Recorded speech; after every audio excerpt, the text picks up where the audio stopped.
tried to silence Daniels with a threat. The president issued this response, quote, "A sketch years later about a non-existent man, a total con job, playing the fake news media for fools, but they know it," close quote.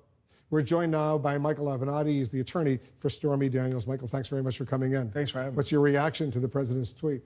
Well, you know, Wolf, it's another gift from the heavens, quite frankly. I mean, the president has no business tweeting about me or my client while he's a party in litigation, especially when it comes to making misstatements about my client. He's effectively now told the American people that she's a liar, that she's a con, that she has made up this threat and this sketch, and I'm outraged by it, and there's going to be some serious consequences for it. Like what? What kind of consequences? Well, we're likely going to be amending our complaint. We're looking at doing that now to add a defamation claim directly against the president. There's going to be consequences that are going to flow from that if we decide to do it. It's going to make the fact of his deposition that much more likely. You know, this is what happens, Wolf, when you have an undisciplined client like the president who just wakes up one morning and decides that he's going to tweet nonsense about my client. So this defamation claim, this lawsuit you're going to file, that's a new development. That is absolutely a new development, and we're likely to file it in the same case that we are already in, and we're going to add a claim.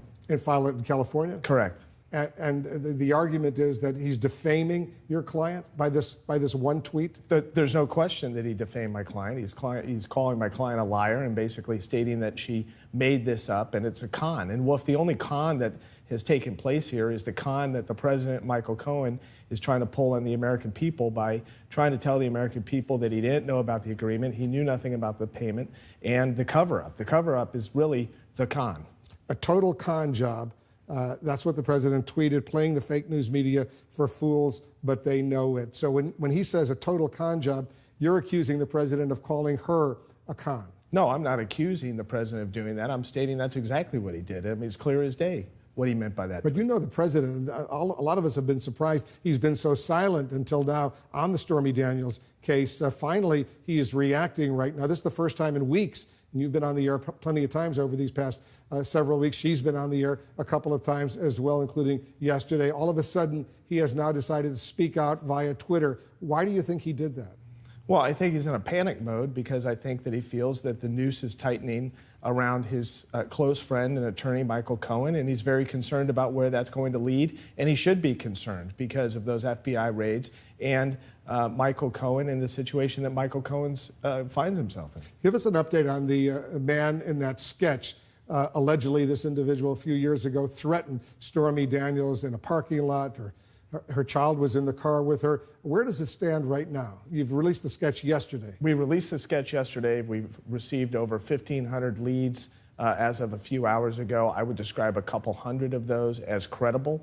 We have an idea as to who it might be. We have a handful of individuals. We're also running to ground the leads that we're receiving to see if we can tighten that ID up. It's going to take some time. We're going to be very diligent and careful before we go out and announce who it might be. Are you working with law enforcement on this, the identification of this individual? I'm not at liberty to state that. Why can't you tell us that? Well, because I'm not at liberty to state it, and we're going to respect the process, and we're going to be, if somebody tells us to be careful or confidential about something, we're going to do it. If they locate this individual and identify, is there a statute of limitations on a threat like this? There is a statute of limitations, but we think that the statute has not, or is not applicable as it relates to criminal conspiracy and a couple other crimes that could be alleged. So in the dozens of names of individuals who have come to you thinking they can identify this man based on this sketch. Hundreds of them. Are they all different names, or are they all focusing in on one or two or five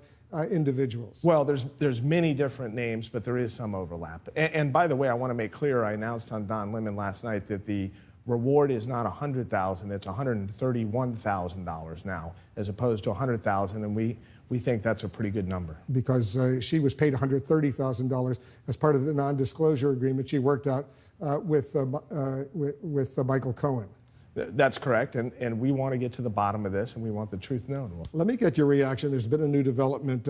We've now been told this, according to the New York Times, that Karen McDougal, the former Playmate, has reached an agreement with American Media, the parent company of the National Enquirer. They've released her from any agreement that they worked out with her. She got $150,000 as part of that agreement. She can now talk freely. Should President Trump and Michael Cohen, for that matter, be worried about this? Because she's already spoken to our own Anderson Cooper, as you know. You know, I don't know, because I don't know enough details about that particular situation, but I think the more and more information and documents that come to light, Wolf, Michael Cohen and the president should be absolutely worried, especially when we get into the documents seized by the FBI.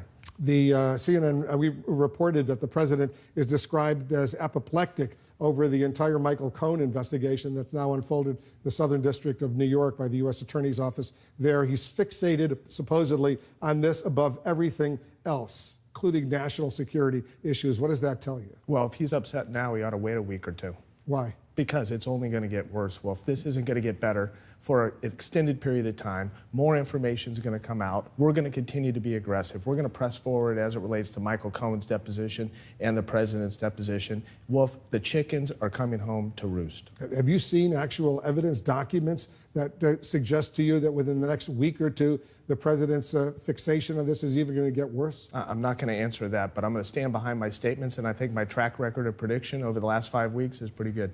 The government says it will start producing documents to Michael Cohen and his attorneys by the end of next week. President Trump's attorneys will see some of these documents as well as part of this criminal investigation that's underway in New York. How do you think the president will react when his attorneys brief him on the documents that the FBI has collected in those raids on Michael Cohen's house, his office, his hotel room, his safe deposit box?